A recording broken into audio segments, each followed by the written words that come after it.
ये आकाशवाणी रायपुर है। छत्तीसगढ़ी समाचार बुलेटिन के संग धर्मेंद्र दुबे के जय जोहार। आज के प्रमुख समाचार। केंद्रीय पंचायत राज्य मंत्री आज रायपुर में राखे गए राज्य स्तरीय महापंचायत में हुई शामिल। प्रधानमंत्री आवास योजना ग्रामीण के 15,000 ले ज्यादा हितग्राही मन के खाता में घर बनाए बर जारी करेगी पैसा। प्रधानमंत्री कल वीडियो कॉन्फ्रेंसिंग के माध्यम ले रेलवे बुनियादी ढांचा परियोजना के आधारशिला के संगे संग 10 ठिन नवा वंदे भारत एक्सप्रेस रेलगाड़ी ला करही रवाना और प्रदेश के किसान मन ले समर्थन मूल्य में बिसाए गए धान खरीदी के अंतर के राशि के काली करे जाही भुगतान। अब समाचार विस्तार ले। केंद्रीय पंचायत राज्य मंत्री कपिल मोरेश्वर पाटिल आज रायपुर में राखे गए राज्य स्तरीय महापंचायत में शामिल हुई। ए मौका में उमन किहिन की सरपंच गांव के विकास के चाबी हरे। गांव के लोगन मन विश्वास करके विकास के चाबी ला सरपंच ला दे है। उमन किहिन की प्रधानमंत्री के बछर 2047 तक भारत ला विकसित राष्ट्र बनाए के संकल्प ला गांव के विकास पाछू नहीं रहे। प्रधानमंत्री के पूरा ध्यान गांव के विकास में हवे। आज कतकोन ग्राम पंचायत मन अपन काम ला ऑनलाइन करत है। सम्मेलन ला उप मुख्यमंत्री विजय शर्मा घलो संबोधित करीन।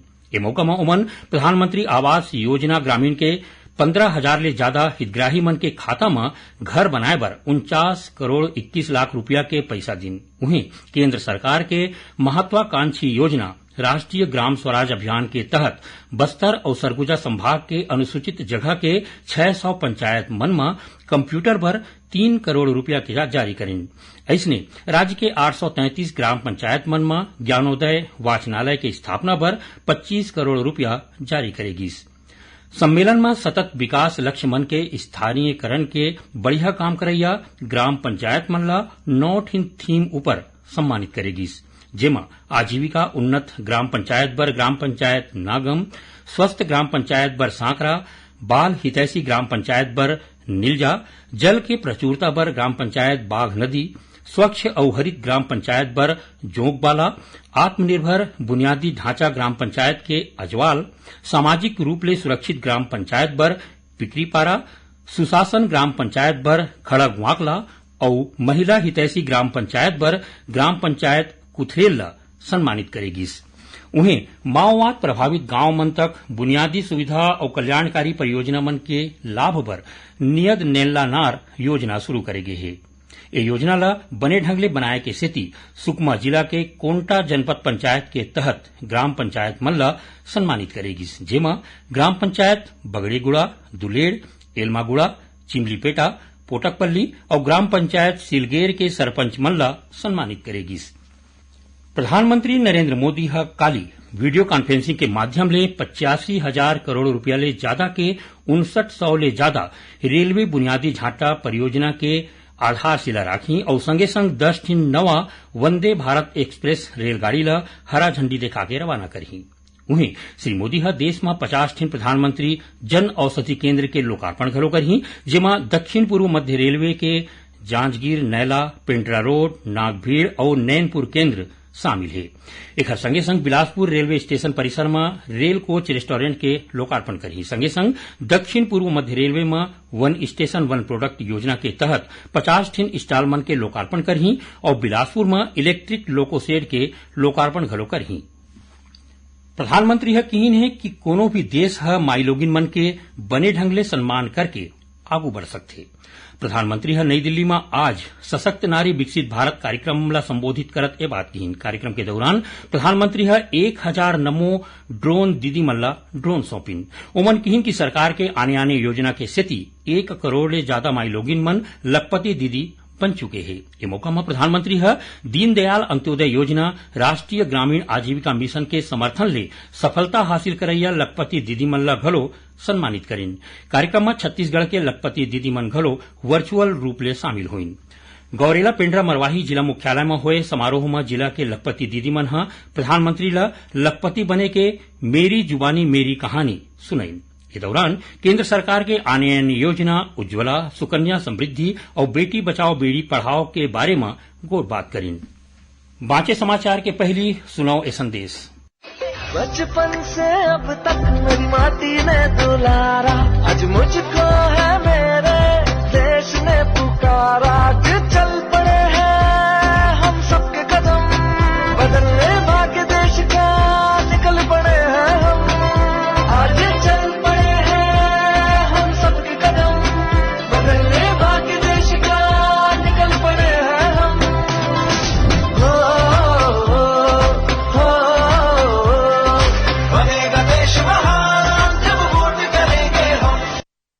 अब आगू बढ़ो बाँचे समाचार को थी।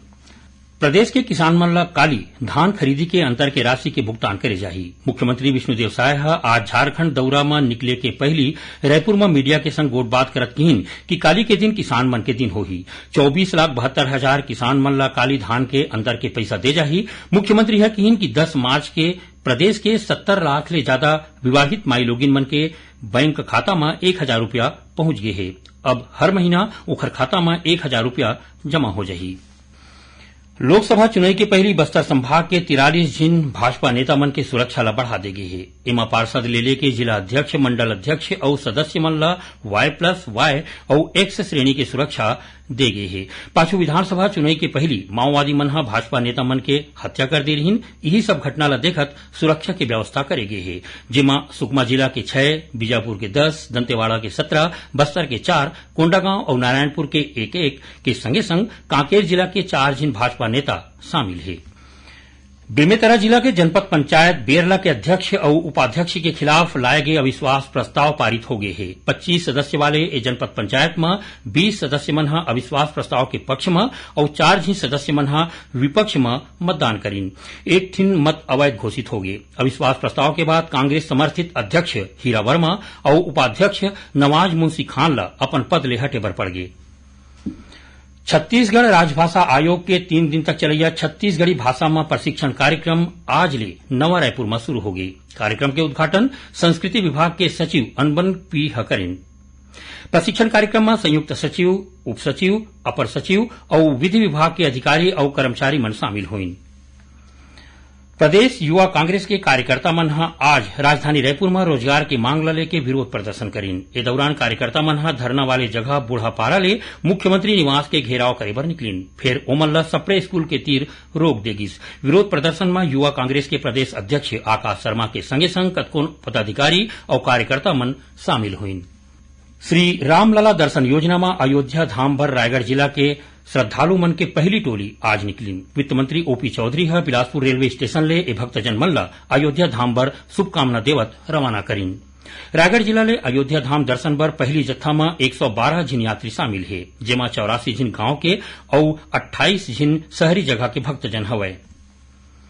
केंद्रीय औद्योगिक सुरक्षा बल CISF के 55वां स्थापना दिवस काली मनाया जाही। दुर्ग जिला के उतई में हुआ कार्यक्रम के मुख्य अतिथि केंद्रीय गृह राज्य मंत्री नित्यानंद राय हुई।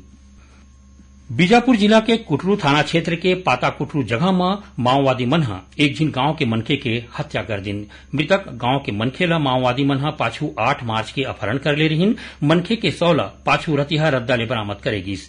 घटना के पुष्टि करत जिला के पुलिस अधीक्षक बताइन कि शव के तीर ले माओवादी मन के एक दिन पर्चा बरामद करे गे है, जेमा हत्या करे जाए के बात कहे गे है। आखिर में प्रमुख समाचार एक घाव फेर। केंद्रीय पंचायत राज्य मंत्री आज रायपुर में राखे गए राज्य स्तरीय महापंचायत में हों शामिल। प्रधानमंत्री आवास योजना ग्रामीण के 15,000 ले ज्यादा हितग्राही मन के खाता में घर बनाए बर जारी करेगी पैसा। प्रधानमंत्री काली वीडियो कॉन्फ्रेंसिंग के माध्यम ले रेलवे बुनियादी ढांचा परियोजना के आधारशिला के संगे संग 10 ठिन नवा वंदे भारत एक्सप्रेस रेलगाड़ी ला करही रवाना। और प्रदेश के किसान मन ले समर्थन मूल्य में बिसाए गए धान खरीदी के अंतर के राशि के काली करे जाही भुगतान। एक संग छत्तीसगढ़ी समाचार बुलेटिन यही सिरावत है। जय जोहार।